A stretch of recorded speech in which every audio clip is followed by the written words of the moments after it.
ఒక సమస్యని లేవనెత్తితే పరిష్కారం లేకపోతే ఇంతమంది యువతని ఇంతమందిని రెచ్చగొట్టకూడదు.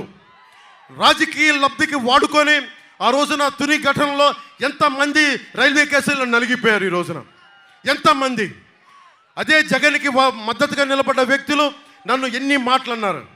దశాబ్ద కాలంగా నన్ను తూట్లు పొడిచారు అందరూ. నాకు ఏముంది అవసరం నాకు, నేను మీరు బాగుండాలనే కదా. అలాంటిది వైఎస్ జగన్ కాపులకి రిజర్వేషన్ ఇవ్వను అంటే సంతోషం, కానీ కాపు సామాజిక వర్గం ఓటేసింది. కాపు సామాజిక వర్గం సంపూర్ణంగా ఓటు ఇవ్వకపోతే జగన్ గెలవడు. ఈరోజు కాపు సామాజిక వర్గం కూడా ఆలోచించాలి, బీసీ సామాజిక వర్గం ఆలోచించాలి, ఎస్సీ సామాజిక వర్గం ఆలోచించాలి.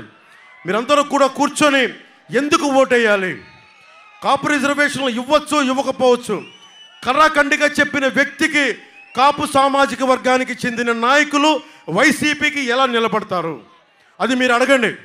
చలమలశెట్టి సునీల్కి ఎంపీగా వస్తే నీకు ఎందుకు వెయ్యాలి, కాపు సామాజిక వర్గం అడగాలి. ఎస్సీ నాయకులు ఒకటే అడగాలి, ఎస్సీ యువత ఒకటే అడగాలి.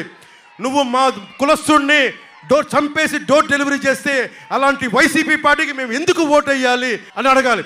బీసీ సామాజిక వర్గం ఒకటే అడగాలి, బీసీ సబ్ ప్లాన్ ఫండ్స్ని డైవర్ట్ చేసిన మీకు మేము ఎందుకు ఓటు వేయాలి. ఇవన్నీ మీరు బలంగా అడగాలి.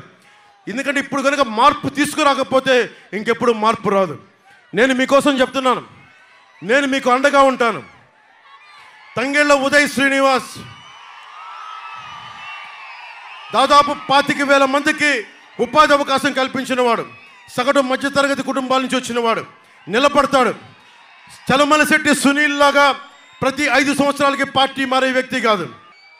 ఒక పార్టీని నమ్ముకుంటే ఎలా ఉంటుంది అనుకో, నిమ్మకాయలు చినరాజప్ప గారిని చూసి నేర్చుకోవాలి. పార్టీ కష్టాలు నష్టాలు ఉంటాయి. నేను పార్టీ పెట్టా, దెబ్బతిన్నా, కింద పడ్డా, ఎక్కడ పార్టీని వదల్లా. చలమలశెట్టి సునీల్ అలా కాదు, ప్రతి 5 సంవత్సరాలకి పార్టీ మారిపోతాడు. ఇక్కడ బాగుందని అతను ఏ పార్టీకి వెళ్తే మీకు సంకేతం ఒకటే, ఆ పార్టీ పోతుందని అర్థం. దానికి గెలిచేది కూటమి, వైసీపీకి ఓటమి.